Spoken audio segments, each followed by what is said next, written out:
Okay, good evening again. So how was the quiz? Parang taas ata lahat ng mga scores nyo ah. So for tonight's lecture, we're going to discuss about female genital tract. Actually, nagpili lang ko sa mga most significant or yung mga common na nakikita natin, no?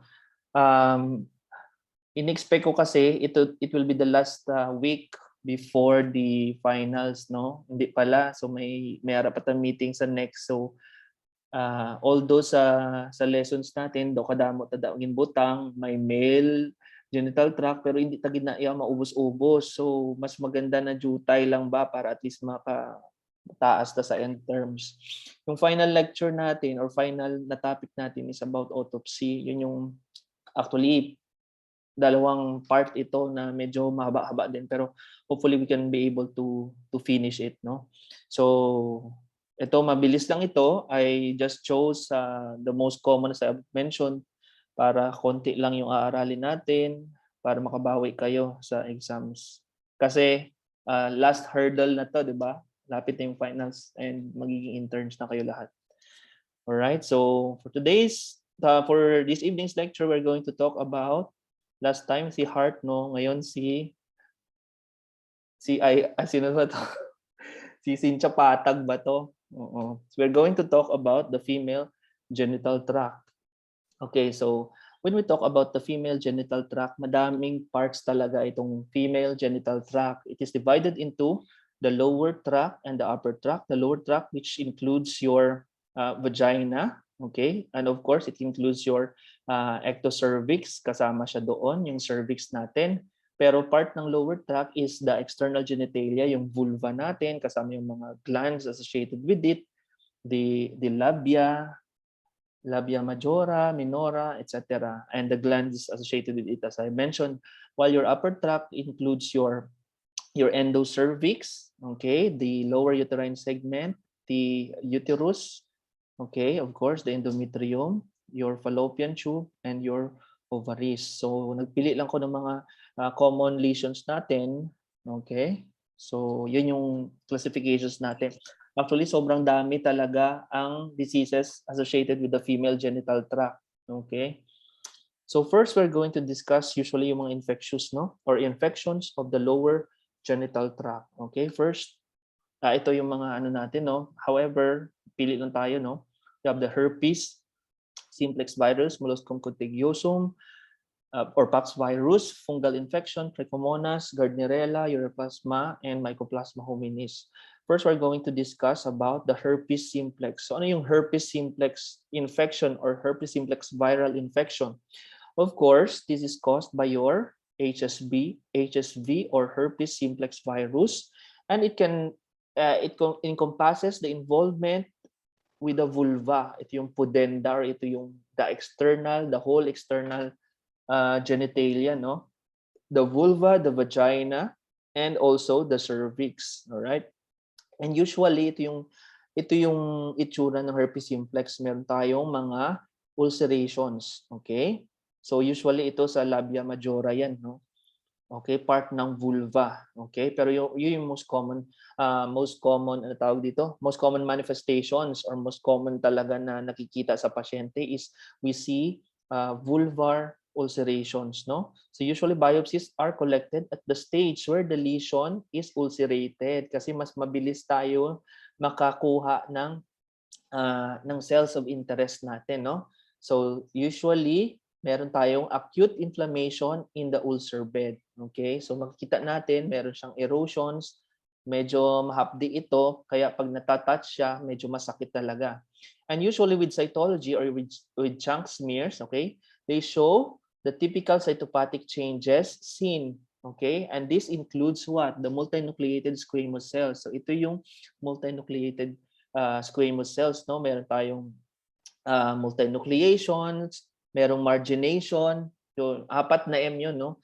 Multinucleations, margination, ano pa nga, nakalimutan ko yung dalawa. Pero ang tandaan nyo lang dito is the chunk smear, okay, sorry, is the chunk smear, okay, and the cytopathologic changes showing your ground glass appearance, all right? So next is your molluscum contagiosum. So ano ito? So grossly makikita siya as parang may dimple siya, a bump on the skin or on the vulva, all right? Tapos meron siyang dimple at the center. So it correlates with your histologic findings, no? We have a bump, okay, and a crater or a dimple, okay, about 1 to 5 millimeters in diameter. So containing the viral cytoplasmic inclusions, this waxy core here. These are your viral inclusion, your molluscum bodies. All right, this is molluscum contagiosum, dome-shaped with a dimple sa gitna. Okay, next is your Trichomonas vaginalis. Of course, nakita nyo na ito sa parasitology, I presume. Okay, so this is, pag sinabi nating Trichomonas vaginalis, it is a sexually transmitted flagellated protozoan. So this is your T. vaginalis, no? May flagella siya, which present asymptomatically. So usually, pwede siyang asymptomatic or in worst case, no, it can produce a yellow frothy vaginal discharge. Yung parang ano ba, parang cappuccino, no? Frothy vaginal discharge. Usually merong vulvovaginal discomfort kaya medyo hindi siya makakaupo yung pasyente na may ganito, no? Trichomoniasis, hindi siya makaupo ng maayos ba? Kasi parang discomfort ba, parang may masakit sa kanya, or although usually meron din tayong painful urination kasi kaya sometimes it is mistaken as a parang UTI, urinary tract infection. And also during intercourse, masakit siya talaga, no? Dyspareunia. Kasi if you could see with colposcopy or with speculum examination, so sa speculum, the patient is nakahiga na in lithotomy position, so nakabuka ka, and then may papasok na bakal na parang scissors ba, pero pag i-press mo ba, naghihitad ba yung steel, yung metal. Okay? So ibubuka yung vagina mo dyan. Tapos makita ito yung cervix. So this is the speculum exam. And we can see yung strawberry cervix na sinasabi natin kasi meron tayong mga red appearance due to prominent dilatation of cervical mucosal vessels. So tandaan nyo itong strawberry cervix. So pag nakikita ka nito, okay, Trichomonas vaginalis infection or trichomoniasis. Okay? Next is your Gardnerella vaginalis. Okay, magkaiba ito ha. Gardnerella vaginalis is a bacteria. Okay, yung isa, Trichomonas, is a protozoa. Okay, Gardnerella vaginalis, this is the main etiologic agent for bacterial vaginosis, common cause of your vaginitis. So remember that this is a bacteria, this is a gram-negative coccobacilli that produces thin green-gray malodorous fishy vaginal discharge. So tandaan niyo yung fishy na yan. Okay, daw pinakas na ang iyang abaho. Okay? So ito yung itsura niya. So usually makikita natin ito sa pap smear, all right? So what we can see is that either a superficial or an intermediate squamous cells are covered by or studded with coccobacilli. So itong cytoplasm niya is studded with your coccobacilli, kaya medyo parang cloudy ang itsura niya. Okay? Shaggy coat of your coccobacilli seen in pap smears. And ito yung itsura niya with speculum exam. So, malodorous, thin, green-gray, malodorous vaginal discharge. So, parang frothy din nung gaya nung isa. Pero yung isa, characteristic yung strawberry cervix. Alright? This is Gardnerella vaginalis, bacterial vaginosis. Okay? And remember, it is clinically significant because infection in pregnant women may cause premature labor. So, pwede kang mahulugan. So, mag-labor ka, mag-contract ka agad, hindi pa at term ang imong baby. Okay? That's why it should be treated. Okay? So, next we have the Bartholin gland cyst or the Bartholin cyst. Ano ba yung Bartholin cyst? Okay, so this is the vulva, no? So, we have the labia minora, the labia majora, okay, or majora. We have the urethral opening. This is the vagina, okay? And within this, dito sa 4 o'clock tsaka sa 8 o'clock position, nandoon yung Bartholin's gland ducts. Now, the function of Bartholin's gland ducts is that it secretes, it provides secretes a fluid that will aid in lubrication of the vagina, okay? So not just during sexual intercourse, but also with the normal ng female, no? Kailangan ng medyo may lubricant dyan. Okay? Next is your, ayun nga, Bartholin cyst. Okay? So, very common ito. Okay? Seen in all ages. So, usually, continuous yung discharge ng lubricant dyan, okay, sa vagina. Pero in cases that there is obstruction of the duct, either by inflammation, no? So, hindi na makapag-release ng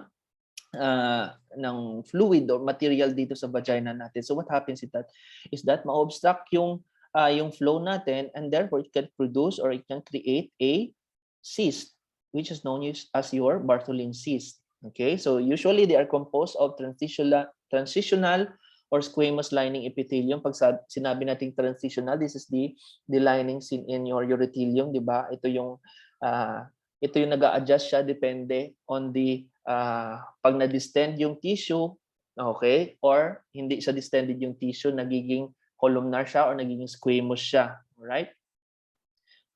And usually it can produce symptoms of pain and discomfort kasi nga syempre, 'di ba, medyo sometimes malaki talaga ito. It can range up to 5 centimeters, medyo malaki 'yan. So medyo siguro pag may nakita kayong diyan nakabukaka na middle-aged, no, medyo discomfort yung medyo may discomfort sa pagtungko, yeah. So pwede siya meron ka Bartholin cyst. And usually the management is by excision or marsupialization. Okay? So guys, tandaan nyo to ha. Bartholin duct cyst is secondary to your obstruction in the duct by either inflammatory process. Okay, next is your Condyloma acuminatum. Okay, this is different from the Condyloma lata ha. Okay, this is Condyloma acuminatum is caused by your HPV, human papilloma virus. Usually the low risk or the types 6 and 11.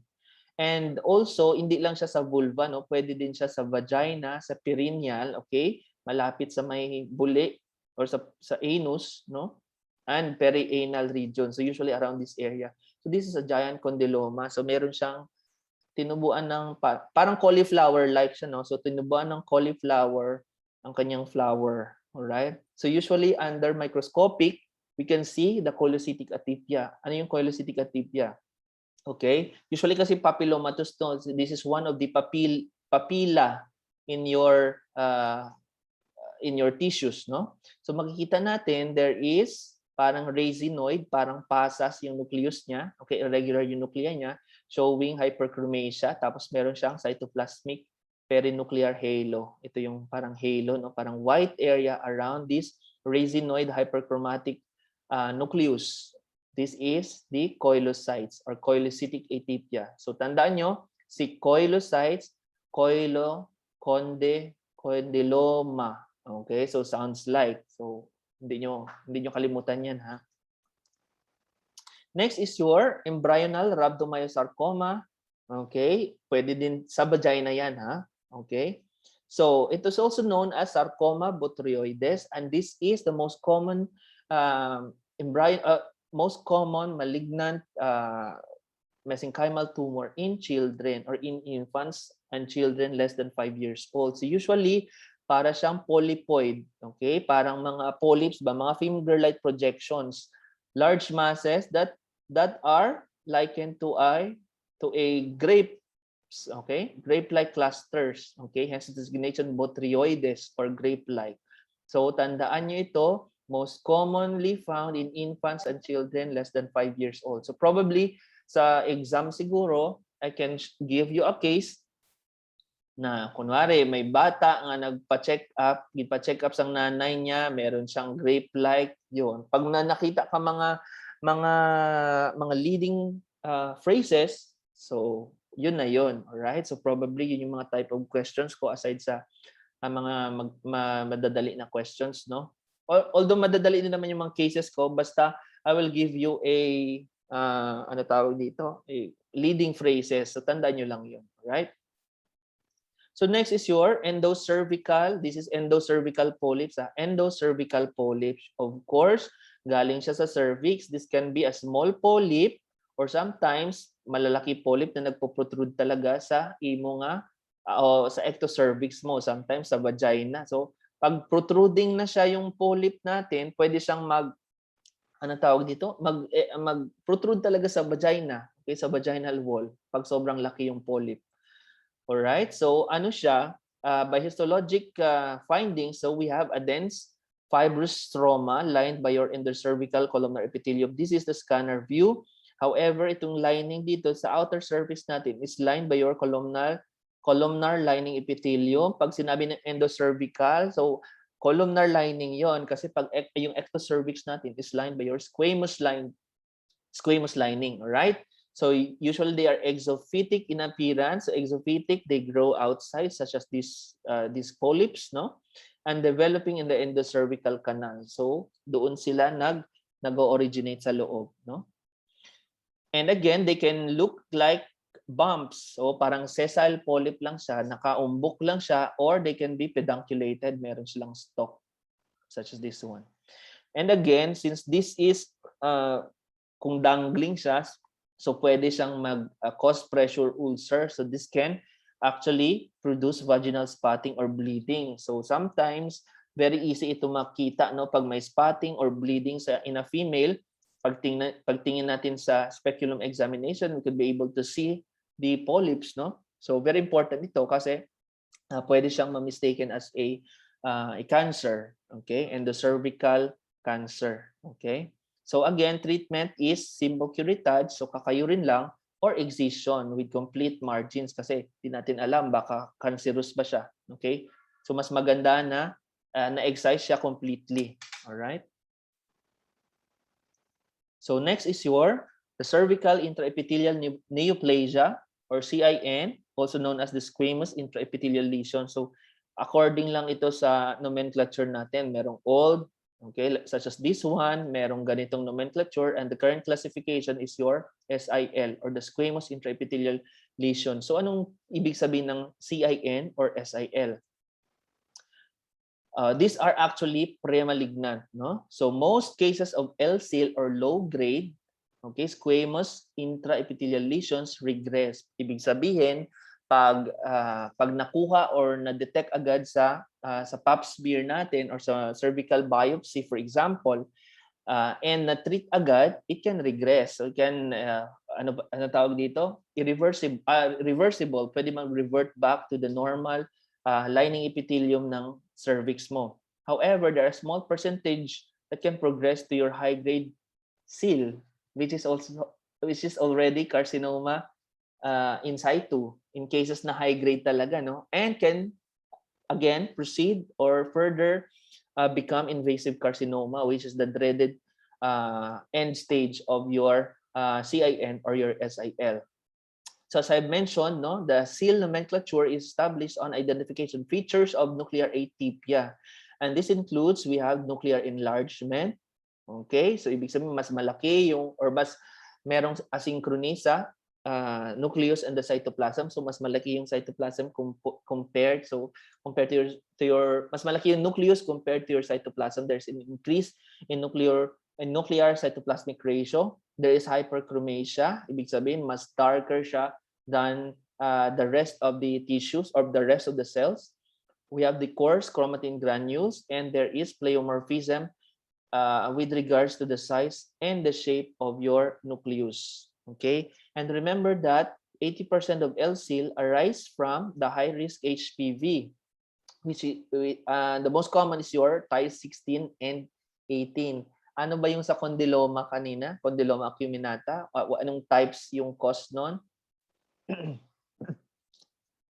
What causes condyloma acuminata? Anong types ng HPV? Very common question yan. 6 and 11. Okay, very good. So tandaan nyo yan ha. Ito naman, pag risk for carcinoma talaga, ito yung mga high risk, no? 16 and 18. And again, ito yung nomenclature natin. So CIN 1, 2, 3, while your SIL, we only have 2, no? Low grade and high grade. Now with regards to dysplasia, we have mild, moderate, severe, and CIS or carcinoma in situ. So ano yung carcinoma in situ? Later I'm going to show you, no? Ayan, all right. So, ito pa pala. So yung HSIL, of course, this is high-grade squamous intraepithelial, isang ano na lang, isang tumbling na lang carcinoma na, okay? Has a high probability to progress to invasive carcinoma. So this is any ano na to, the point of no return, all right? Kasi hindi na siya magre-regress unlike some of your LSIL, all right? So it can advance or it can progress to invasive carcinoma due to advanced deregulation of the cell cycle by HPV, resulting to rapid cellular proliferation, arrested epithelial maturation. So pag sinabi natin maturation, ibig sabihin from the basal layer like this one, no? From the basal layer, medyo hyperchromatic pa siya. As the cell matures, so nagma-migrate siya pataas, nagiging mature yung cells, nagiging squamous lining epithelium. Okay? Or nagiging flattened siya. So from malalaki, nagiging maliit, nagiging flattened, which acquires your glycogenated cytoplasm. So this is the normal. Meron siyang maturation. Dito, wala ng maturation. Puro parang basal yung looking, no? So pareha sila yung itsura. Okay? So depending on the involved thickness, no? We have 1/3, then 2/3, then full thickness involvement. Okay? We have the CIN3, which is also known as your carcinoma in situ na yan. So, okay? Pero once na na-invade yung basement membrane natin or your basal lamina, this is not anymore CIN or CIS carcinoma in situ, but already an invasive carcinoma. All right. So remember that 100% of HSIL arises from high-risk HPV 16 and 18. Okay, so next is your cervical carcinoma. Ito yung end stage, no? From LSIL, some of it mag-regress, some will progress to HSIL. Okay, while your HSIL can progress to your cervical carcinoma. Okay? So remember that cervical carcinoma, pag sinabi natin carcinoma from epithelial origin, di ba? So that can either be squamous cell carcinoma, pwedeng sa squamous cell carcinoma arising from the ectocervix or exocervix, while your adenocarcinoma arising from the endocervix kasi yun yung lining niya. Alright?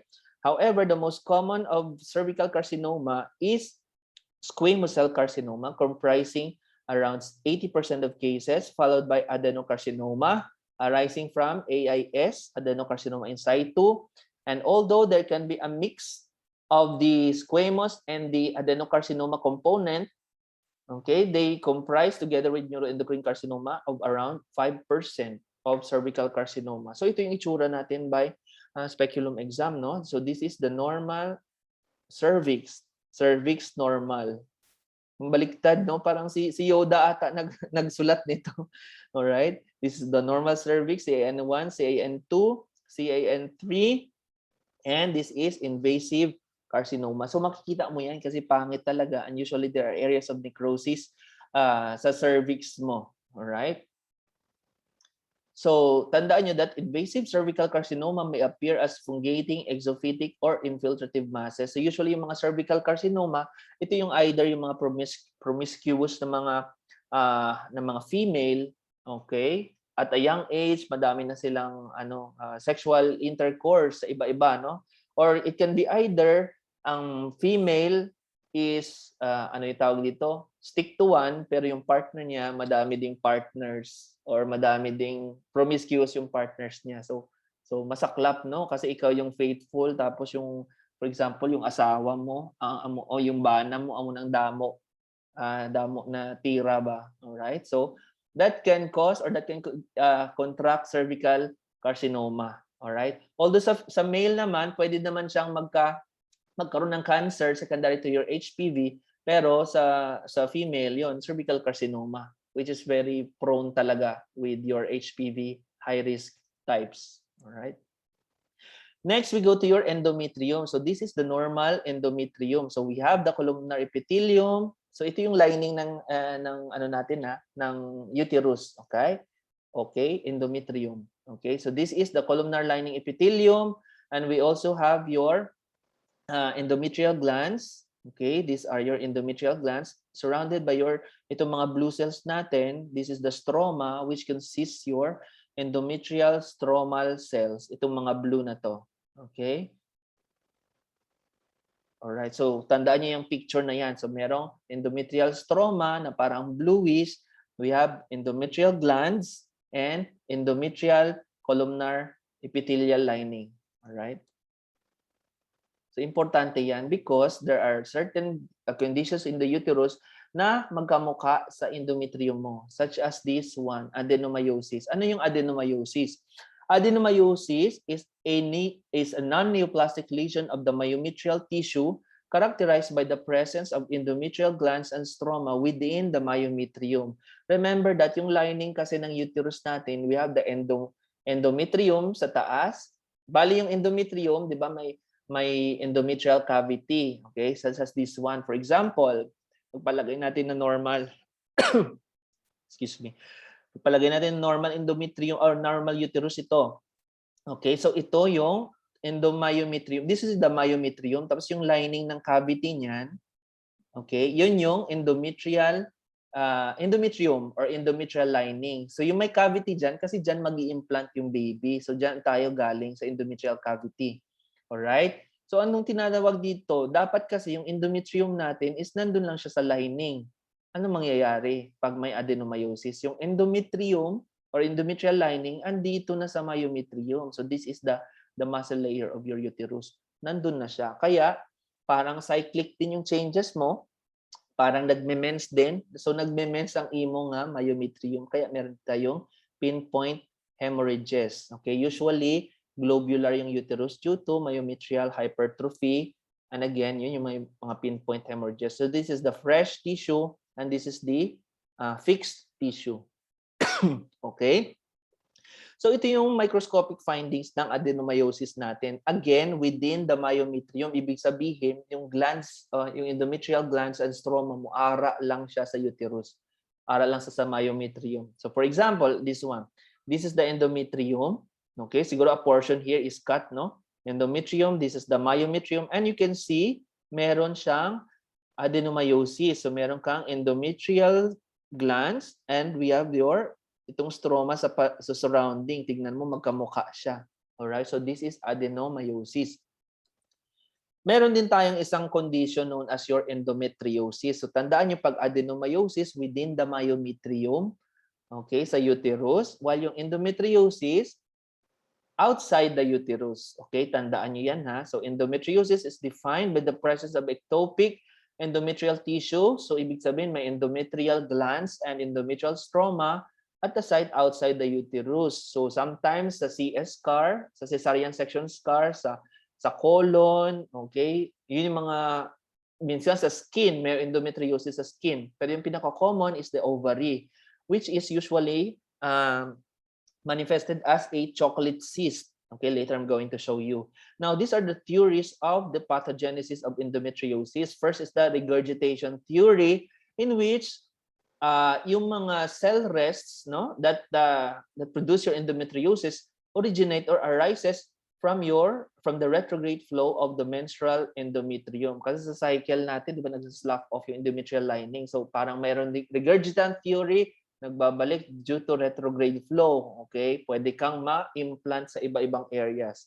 We also have the benign metastasis theory, in which, although this is a benign condition, it can spread out to distant sites via vessels and lymph channels.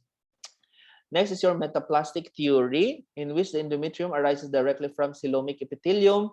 Ibig sabihin, ito yung mesothelium of the pelvis and abdomen, from which the Mullerian ducts and ultimately the endometrium itself derived during the embryonic development, which will undergo differentiation. So merong metaplasia na nangyayari from coelomic to your Mullerian epithelium or endometrium. All right? And the last is your extrauterine stem cell progenitor cell theory, which yung galing daw sa bone marrow, yung origin ng endometriosis, yung mga cells doon that could differentiate further into the endometrial tissues. Alright? So tandaan yung endometriosis versus adenomyosis. Endometriosis outside the uterus, it can occur anywhere, basta outside the myometrium. While your adenomyosis within the myometrium or sa uterus lang siya. So ito yung characteristic findings ng endometriosis natin sa ovary. So usually tinatawag isang chocolate cyst. ito medyo fresh pa yung blood, pero sa in the chronicity of the condition, no, hindi pa namalayan, parang ano siya, parang chocolate, parang dark chocolate siya na medyo thick yung fluid natin. Why? Because meron tayong endometrial glands and stroma, so nagme-menstruation din yung ovary mo kasi meron kang endometrial tissues. All right? So makikita natin may areas of hemorrhages. So this one is an example of your colon. Okay? This is a colonic tissue. And you can see it here. Ito yung mga columnar cells natin ng colon. And this one is probably the submucosa. And you can see the endometrial tissue here. We have the endometrial glands and the endometrial stroma supporting or surrounding the endometrial glands. So in some cases, meron tayong areas of hemorrhages dyan. Usually may mga hemosiderin-laden macrophages natin secondary to old hemorrhages. All right? So this is endometriosis. Next is your endometrial polyp. So very common itong endometrial polyp findings in ultrasound. Okay, so these are exophytic lesions of variable sizes protruding into the endometrial cavity. This can be asymptomatic depende no, sa size or sa location niya. Okay, or it can cause bleeding and appears in singles or multiple small 0.5 to 3 cm in diameter sessile masses, or they can be pedunculated just like your endocervical polyp. So ito yung hysteroscopy natin. So ibig sabihin meron tayong scope that could be able to view the inside of the endometrial cavity. So ito yung video natin, no, of the hysteroscopy. So makikita natin these are itong mga pedunculated masses na to. These are your endometrial polyps. So usually they are smooth lined, pertaining that it is a benign condition. Okay? So this can be also pwede siyang mapagkamalang leiomyoma na submucous kasi smooth din yung surface nito. Okay? However, this is not as firm as your fibroids or your leiomyoma. Okay? So this is the histologic section of your endometrial polyp. We have cystically dilated glands, endometrial glands, showing you the parang polypoid siya, no, lined by the endometrial lining, and also within the stroma or the stromal cells natin, we have the sclerotic vessels or fibrotic vessels, no, not seen in this view, but ito yung mga yun, yung mga red na yan. Okay, so that's probably the vessels there. Okay, but it's hard to see in this view, no, scanner view ito. All right, so endometrial polyp.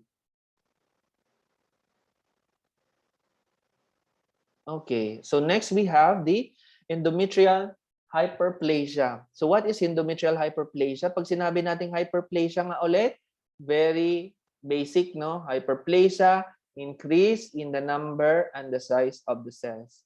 So nakita natin yung gland to stromal ratio, medyo hindi ganun ka-crowded. Pag sinabi nating hyperplasia, crowded na sila. Okay? So anong mangyayari is that there is abnormal proliferation of the endometrial glands in relation to the stroma. Yung stroma natin, itong supporting structures natin, which consists your endometrial stromal cells, itong mga blue na mga parang lymphocytes, no? Okay? There's an increase in glands to stroma ratio. So medyo madikit na sila sa isa't isa. So you can barely run freely within, okay, in between the glands. So that is endometrial hyperplasia. Remember that endometrial hyperplasia is a significant cause of AUB, abnormal uterine bleeding, and the most common precursor to the most common type of endometrial carcinoma. All right. So again, this is related to your hyperestrenism, okay? Or mataas yung estrogen, no? Related to obesity, menopause, polycystic ovarian syndrome, functioning granulosa cell tumors of the ovary, excessive ovarian cortical function, prolonged administration of estrogenic substances, okay, or estrogen replacement therapy, and highly associated with PTEN tumor suppressor gene activation. So remember, yung endometrial hyperplasia natin can be a benign endometrial hyperplasia or atypical hyperplasia. Yung atypical hyperplasia can be a complex or a simple hyperplasia. Pag sinabi natin complex, mas yung mga glands natin nagba-branch out na talaga. And usually yung management naman diyan depending on the age ng pasyente natin, ibig sabihin, kung gusto pa niyang manganak, okay, kung may mga OB kasi, mga OB-GYN na medyo conservative sila pag meron pang desire na mag-conceive pa yung babae, medyo conservative sila, observe lang, raspa-raspa, ganon. Pero kung hindi na talaga, more than 40 years old na, usually tinatanggal na nila yung uterus. Pag complex atypical hyperplasia. Now, ito yung endpoint, kumbaga sa CIN or sa SIL natin, cervical carcinoma. Ito naman, endometrial carcinoma. All right? It represents 7% of invasive cancer in women and the most frequent invasive cancer of the female genital tract. Okay, tandaan nyo yan ha. And remember that the endometrial carcinoma is divided into two categories related with hyperestrenism. So we have the type 1 and the type 2 endometrial carcinoma. So usually, pag older na talaga, no, 65 to 75 years of age, these are your type 2. All right? And remember si type 1, no? Usually yung setting natin is there is an unopposed estrogen. Okay? Obesity, hypertension, diabetes. Okay? That's type 1. So related to unopposed estrogen stimulation. Okay? And usually the morphology of your type 1 is the most common. No? Ito yung endometrioid, endometrial carcinoma. While your type 2, ito yung mga high grade. Ito yung mga pangit talaga, no? Serous and clear cell carcinoma. Ito yung mga pangit na endometrial types or histologic types of your endometrial carcinoma. Okay? And remember, yung precursor lesion ng endometrioid carcinoma type 1 is your hyperplasia. As I mentioned earlier, di ba? Unopposed estrogen stimulation. So related siya sa type 1 endometrial carcinoma. And here are the mutated genes. All right? So as I mentioned, since these are high grade sa type 2, the behavior is aggressive. Okay? And usually there are intraperitoneal and lymphatic spread. So tandaan nyo itong mga types of your endometrial carcinoma. Konti lang man ito. So tandaan nyo lang ito ha. Okay? Na aggressive si type 2. Okay? And pangit si type 2. Okay? High grade si type 2. Alright? Atrophy, thin physique. Usually mga kakektik itong si type 2. While dito, yun, mataba. Okay, obesity. So associated with metabolic syndrome, usually si type 1. Alright? So tandaan nyo yan si type 1 and type 2 class ha. So ito yung spectrum ng ating endometrial carcinoma. So first we have, this is the normal, no, proliferative phase endometrium. So this is the normal uterine cycle, which corresponds also to your ovarian stimulation, no? Ovarian cycle, no? The luteal phase, ganon, etc. This one sa endometrium naman, meron tayong proliferative phase, and we also have the ano tawag dito? Proliferative endometrium, secondary to your estrogen and progesterone stimulation. Okay? Pag sinabi natin proliferative endometrium, so, okay, the glands usually are straight, okay, and the stroma is a compact, all right, like this one. So, in cases that there is an unopposed estrogen stimulation, so this can undergo to your non-atypical hyperplasia or benign hyperplasia pa lang. Ibig sabihin, mag-proliferate ang imo nga endometrial glands, yung stroma to endometrial gland to stroma ratio is increased. So magkadikit-dikit na sila, but you can still walk around, no? Although hindi pa siya branched yung glands natin, yung architecture niya hindi pa ganoon ka-complex, unlike your atypical hyperplasia. Now, with different changes in your mutation in your tumor suppressor genes or your genes natin, no? That proliferation sa cell cycle proliferation natin, no? It can undergo atypical hyperplasia, and further mutations, no, it can progress to your endometrioid carcinoma. Again, yung endometrioid carcinoma is your type 1, okay, endometrial type of carcinoma. While this one, ito yung nasa type 2, okay? Usually atrophic yung endometrium natin. Ibig sabihin, pag atrophic kasi wala na siyang hormonal stimulation kasi menopause na or si 75 years old, syempre wala ka ng hormone. So atrophic yung endometrium, wala na siyang may feed sa kanyang hormone. So therefore, si type 2 mas older. Okay? Although old din naman itong si endometrial type 1, no? Pero mas older itong si type 2. Alright? And usually, yun nga, serous endometrial intraepithelial carcinoma and usually the aggressive type, yung serous, yung clear cell, okay? So ito yung mga aggressive type. This is type 2, while sa A is your type 1 endometrial carcinoma na progression. And ito yung, don't worry about the genes, no? Okay?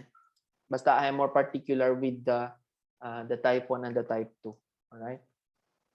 Okay, ito yung leiomyoma. This is the most common. Nakikita natin, 'di ba, sa mga kapitbahay natin, si Chay Budak. Okay, si Chay Budak meron siyang utero. Siyempre may uterus siya. Meron siyang myoma. All right? So, leiomyoma, also known as fibroids.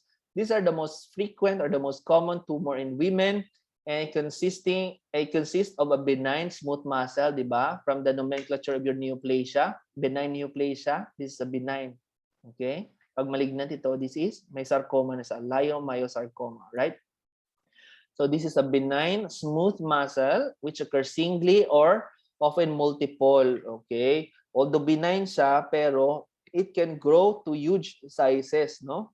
And it can impinge on the endometrial cavity. So sometimes itong mga female natin na gustong mag-conceive, hindi sila makakapag-conceive, hindi makabuo ng baby kasi there is a mass which na nag-i-impinge sa growth ng fetus natin. Alright? So pwedeng ganun. Kaya pag ganun, titignan talaga, tinatagnan either by myomectomy, kung pwede siyang matanggal by surgical operation, tanggalin yung isa, or by tanggalin gid ang buong uterus by total abdominal hysterectomy, tanggalon gid ni siya. Ibilin lang yung ovary pag young women kasi kailangan ng hormones, okay? Pero pag old na, pwede nang tanggalin parehas. Okay? Especially if there is a risk na this might be a cancer or cancerous, no? Invasive malignancy. Okay? Now, leiomyoma is divided into different types depending on the site kung saan sila. So, this can be submucosal. Pag submucosal, anong nangyayari? Just beneath the endometrium. So, ito yung endometrium natin. Pero usually, yung submucosal natin has a intramural component. So intramural within the myometrium or sa wall mismo. Pag sinabi ng subserosal naman, okay, ito yung nakaumbok talaga sa imong nga serosa ng uterus. Alright? Usually, ang pinaka-common dito na magkukos ng bleeding is your submucosal leiomyoma. Tandaan niyo to, the high risk of bleeding is your submucosal leiomyoma. So, lagyan nyo na ng star. Alright? Okay, so ito yung mga ovarian tumors, guys. Hindi na ako mag-isa-isa dire. Pero ang probable question ko dito is that, remember that there are 4 different types of your ovarian tumor. We have the surface epithelial stromal tumors. We have the sex cord stromal tumors, the germ cell tumors, and metastatic cancer from non-ovarian primary. Alright? So, tandaan nyo itong mga surface epithelial tumor. So, syempre, pag sinabi na ni epithelial, malalaman niya kung serous, mucinous, endometrioid. So, more on the lining ba? Okay? Transitional cells, epithelial stromal. Ito kasi may adeno. Pag may adeno, epithelial, di ba? Glandular. And your sarcoma is more on the mesenchymal or stromal. Alright? Tandaan nyo itong surface epithelial tumors, no? The serous, mucinous, endometrioid, clear cells, and even transitional cell tumors. While your sex cord stromal tumors, ito yung mga supporting structure, no? And also your granulosa cell tumors, 'di ba? Ito yung nag-arise yung Graafian follicles natin, yung mga cystic, yung follicles natin mismo, okay? So lined by your granulosa, okay, granular cells, and the Sertoli, Leydig cell tumors. So tandaan nyo yung sex cord tumors, ano yung mga probably yung pwedeng itanong dito, i-classify mo kung anong klase siyang tumor ng ovary. While your germ cell tumors, of course, arising from your germ cell. So we have the teratoma sa yung sabi ko na 3 germ cell layers natin, ectoderm, endoderm, and mesoderm, no? Pwede siyang magkaroon ng ngipin, ng buhok, okay, ng ano pa, ng mata, alright? Anything, no? May muscle. Kaya usually sa teratoma, usually the mature or the cystic mature teratoma or mature cystic teratoma or dermoid cyst, makita mo grumous material yung present niya. Cystic usually siya, tapos laman niya asebo. Okay, yung parang thick ba na ano, parang ano tawag, parang butter siya na medyo opalescent yung itsura niya. Alright? Tapos ganun din yung consistency na medyo nag-dry, ay medyo na nag-melt na ba. So yung teratoma kasi may sebum. Okay, meron tayong mga sebaceous glands na nag-secrete ng sebum. Tsaka may mga buhok-buhok. Alright? We also have the dysgerminoma, yolk sac tumor, mixed germ cell tumors. Diyos ko, ang dami na nito, guys. And also, common din yung metastatic cancer from non-ovarian primary. We can have a colonic carcinoma or appendiceal carcinoma that can cause metastasis, okay, to the ovaries, same as your gastric, pancreatobiliary, or the breast, even the breast. All right. So next is your Hydatidiform mole. I think this is the last one. So ano yung Hydatidiform mole or H mole? So these are significant in that they increase the risk of persistent trophoblastic invasive carcinoma or choriocarcinoma in females. Okay? So usually they appear as parang ganito, no? Parang grape-like din siya, like just like your sarcoma botryoides. Okay? Usually with microscopic examination, you can see that there are villi that are tawag dito, that are cystically dilated, or there is hydropic change, yung tinatawag nating hydropic change. Kasi supposedly yung villi natin, it should be this ganito lang siya kaliit, no? Ito, lahat sila malaki. Okay, lahat sila hydropic, lahat sila swollen, all right? And remember that mataas talaga yung HCG nito, no? So they are diagnosed at an average of 9 weeks by pelvic sonography and may develop at any age, with the risk higher in teenagers between around 40 to 50 years of age. So remember that Hydatidiform mole is further divided into either complete or partial or incomplete mole. Okay, so these are the different types of your Hydatidiform mole. We have the partial mole and the and the complete mole. So ito yung karyotype ng complete mole natin. So tandaan natin, pag complete mole, look at the diagram here. Pag complete mole, we have a 23X, okay, a sperm cell, okay, haploid, no, carries your 23X, okay. Tapos, meron siyang na-meet na empty na ovum. Okay, so wala kang tawag dito, walang laman yung ovum mo. So by chromosome duplication, so nag-duplicate itong 23X natin sa sperm cell mismo. Okay, anong nangyayari? There is a homozygous complete mole. So nag-duplicate. So naging 46XX. So in another condition, pwede siyang maging, it's either dalawang sperm, no? Dispermy. So we have either 23X or 23Y. Okay? Empty pa din yung ovum. Okay? So empty ang ovum, so wala. Okay? So either mag-combine sila 46XX or 46XY. Okay? So remember, empty. Okay? O anong tawag sa anong ilong mo nga sa Hydatidiform mole? Buwa. Parang buwa ata, no? So ito, tandaan nyo, empty yung ovum, so wala itong fetal parts, walang laman. O, kaya embryo or fetus is usually absent kasi empty yung sa ovum natin. Whereas your partial mole, meron laman si ovum mo. Okay? Kaya, usually, triploidy siya. Okay? Ayan, 69XXX or 69XXY. And usually, since may laman si ovum, usually present si embryo and si fetus. Alright? And remember also, yung risk of persistent trophoblastic disease. Okay? very common or very high in your complete mole, persistent trophoblastic diseases. So tandaan nyo lang ito guys, wag na kayong ito, usually tinatanong ko yan, okay? Kung ano yung karyotype ng complete mole and partial mole. So guys, ito lang yung nilagay ko sa sa lecture natin kasi sobrang haba talaga yung sa sa ovaries natin. So basta tandaan niyo lang yung table na yon. We will have our quiz based only on this PowerPoint.